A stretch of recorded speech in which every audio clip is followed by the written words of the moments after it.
Hello everyone, my name's Frank and I'm glad that you're here. I'm especially glad you're here because it's a couple days past Valentine's, but in this video, I would like to tell you a virtualization love story. I know, it's kind of weird. What's going on? What's a love story got to do with virtualization? What's virtualization got to do with love? Well, stick around and you'll know exactly what it is. A few years ago, I had a student who was taking one of my programs, and he had a girlfriend at the time that was taking a graduate program at the university nearby. So she had been working for 5 years on her graduate degree, not on her graduate degree, the whole process, right? So she'd been in school for 5 years, and she had an older computer, not this one, but it was an older computer, an older laptop, and she'd gotten that a little bit before she went into college to begin with. So because she was going there for 5 years, that computer had gotten a little bit old. It had, I think, 4 gigs of RAM in it. It had a 200 gigabyte hard drive. It had an older processor in it. And that computer really had everything that she wanted on that computer. It was all configured. All of the applications were configured exactly the way that she wanted them. She had specialized programs on there that were exactly the way that she wanted them. And she wanted a new computer. She wanted something more powerful, wanted something with more RAM, a little bit more storage space, and faster processor. The problem is that in order to get the new computer and then transfer everything from the old computer to the new computer so that it worked the same way would have taken several days of time. And she just didn't have that time. It was just didn't want to interrupt her workflow. She had exams to write, lots of stuff to do. Well, I taught my student this particular trick that I'm about to show you, and sure enough, it was able to solve that problem. Now, what has that got to do with love? Well, stick around to the end of the video and I'll tell you exactly what happened. So what was happening is the computer that the girlfriend had, she had a old CPU, I think it was an i3, it may have even been older than that, and it had 4 gigabytes of RAM, and it was a laptop, so that was non-upgradable. They couldn't just add more RAM. And I think it had a 250 gigabyte hard drive in it, and of course it had, 1 gigabit per second network adapter. Those have been around for a while. And the real challenge here was that it was full of applications, it was full of configurations, it was really just set up perfectly for the way that she wanted to use it. And in order to take all of this and bring it over to a new computer would have taken quite a bit of time. It would have been a bit of a time commitment to do that. So he did go out and get her a new computer. It was like an i7, so this was some time ago. It had 16 gigabytes of RAM, so it had a much higher RAM capacity. And the hard drive was a really nice solid state 1 terabyte hard drive. And of course, it also had that 1 gigabit per second network adapter. So what we wanted to do is we wanted to make this computer here run this computer here. Well, in VMware, there's a way you can do that. What you can do is you can go out and you can get an external hard drive. And what you can do is with that external hard drive, and it doesn't have to be a hard drive, it could be a network location, but in his case, he had a small external hard drive, and he installed a VMware converter application onto this computer. And then he turned this computer here into a virtual machine. So now he had a virtual machine that was a physical copy of this machine. He was then able to go over to this computer over here. He was able to install VMware Viewer onto this machine. So he had this machine running a regular operating system with VMware Viewer. And that Viewer application allowed him to transfer this computer here onto the hard drive here, the VM, and then use VMware Viewer to open up that virtual machine into this computer over here. So now this computer was still running its operating system, was running all the new stuff, and slowly she was able to, configure the new system, but meanwhile, without skipping a beat, she could open up this old system within the new computer. And instead of just having 4 gigs of RAM, because this machine had 16 gigs of RAM, she gave this new VM 8 gigs of RAM. She gave it 8 gigs of RAM. And instead of running out of space with 250 gigs, she gave this VM 500 gigs of space, half of the hard drive. The network was still the same and the processor was shared, but she was able to run all of those apps that were configured on the old computer just fine on this virtual machine while she was migrating stuff over, but she was able to just go right back to her old environment in order to get her work done. So let's go ahead and do that. I've got a laptop that I want to convert into a virtual machine. So I'm going to download the VMware converter utility onto here.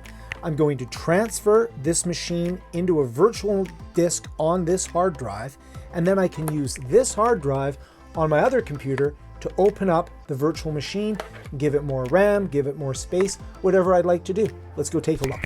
So this is the computer that I want to virtualize. So what I'm going to do, let's first of all, let's put a little folder on here saying old laptop, just so that when we virtualize it, we know that we're getting the same machine. Plus we'll have this picture of this duck, which isn't very high fidelity, but there it is. So I'm going to go to Internet Edge, and on Edge, I'm going to search for the VMware vCenter Converter Standalone. If you just search for VMware Converter Standalone, it'll come up, and then I can download this particular software. It's free, so I'm going to download it now. We'll accept the license agreement. And now we have the download happening. So once we've downloaded, we can go in and we can install it. So we'll run it as administrator. And I can close these windows here. I won't need them anymore. Okay, the installation's complete, and you'll notice that I have an icon here for the standalone converter. Now this brings up the standalone converter, and I'm going to convert a machine. And when I convert a machine, I'm actually going to choose to convert the local machine, this local machine. And I'm going to choose the destination, so I can go ahead. So I'll choose the local machine. Right now it's powered on. I'll say next to this. We'll be able to go in. We're going to create a VMware virtual machine, or I can create a VMware workstation or other virtual machine. This will be a workstation. I'm going to choose the product level that I want, so I'll choose the most modern one. The name of the machine is called, it's got a random name in there, and that is the name of the machine. And then the location for the virtual machine, this is where I want to go to my external hard drive. And I'll create a new folder called VM Love Story. So I'll put that in there, just make it fun. And that's going to be our location, and we're going to put it into that drive.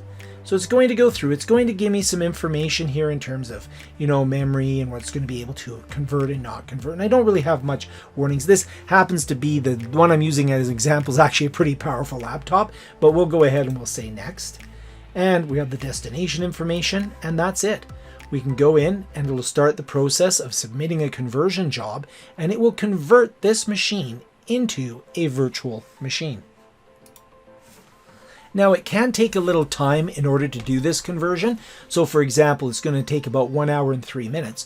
So one of the things you do want to do is make sure that you're either plugged in or you have enough power on that machine that you're converting, so that you don't have it run out of power partway through the conversion.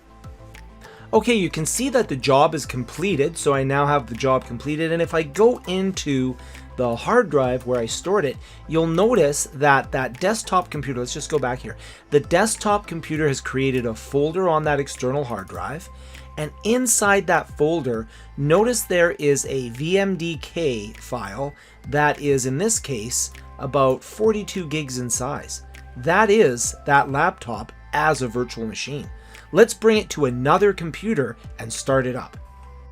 So here's where things get really interesting. So we took that old laptop and we created a virtual machine out of it.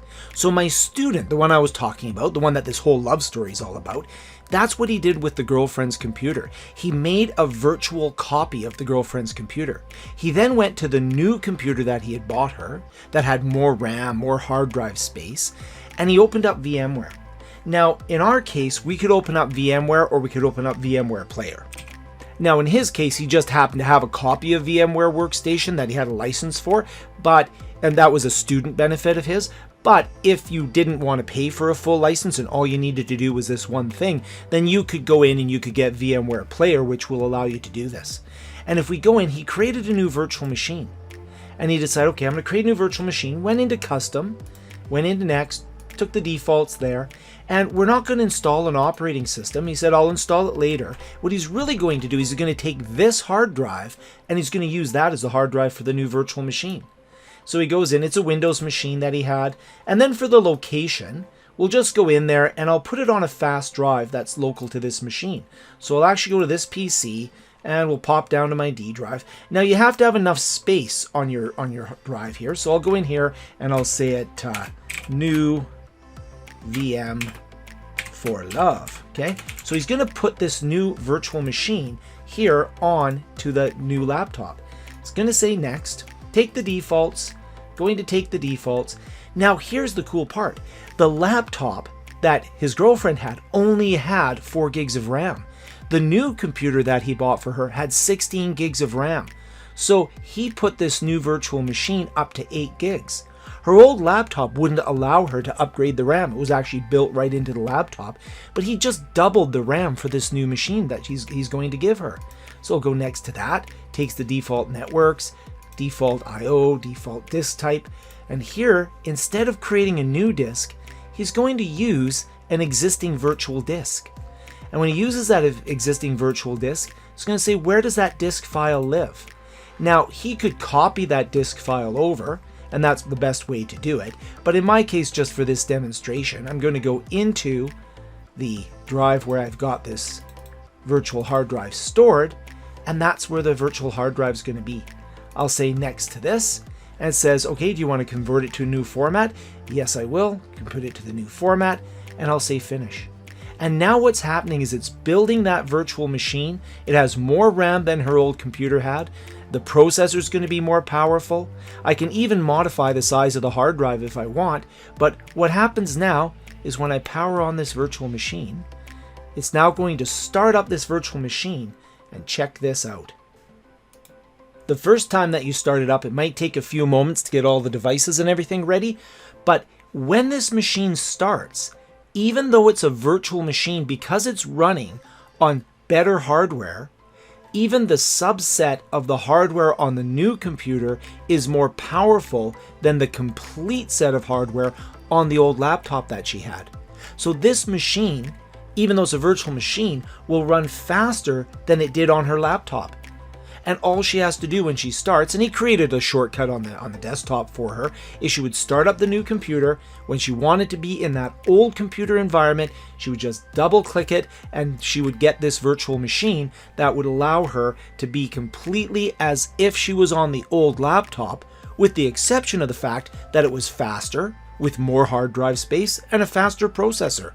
And here it is, her old laptop running on her new laptop. We're going to go in, we're going to send in a Control-Alt-Delete. It's going to ask me to log in with the same credentials that I had on the old laptop. And here we are. We have the old laptop is now a virtual machine. We could move that to any other computer that's running VMware Workstation or VMware Viewer, and we can open it up, and we have, notice the folders are there. I didn't put anything into this folder, but the folder we created is there. We're able to go in, we're able to work on all the things that we used to work on the old laptop. Everything is there. I may want to delete the converter on there. I won't need it on this particular virtual machine anymore. But the idea here is that I've got the same screensaver, all the same applications. Everything is just going great. In fact, Teams is set to automatically start up, so I'm just going to make sure that I close that. Don't need Teams working on my system at the moment, but there you go. So with my student, what he did is he was able to take that virtualized copy of the desktop or of the laptop that his girlfriend had, and then he was able to create the virtual machine, give it more RAM than it had on the physical machine before, and give it more processor. He had put it on a more powerful machine, and he was even able to go in and give it more disk space. And you can go in and make modifications. So you can go in here. You can go in and you can modify the settings of the system. You can go in and add a hard drive. So if you go, for example, to go into the machine here, you can see there's all of the different things you can do in here. You can modify it. You can make changes to it. All sorts of very, very cool things. I'll do other videos on how to work with virtual machines, but the point is we now have this machine. Now you know how to take a physical machine and turn it into a virtual machine.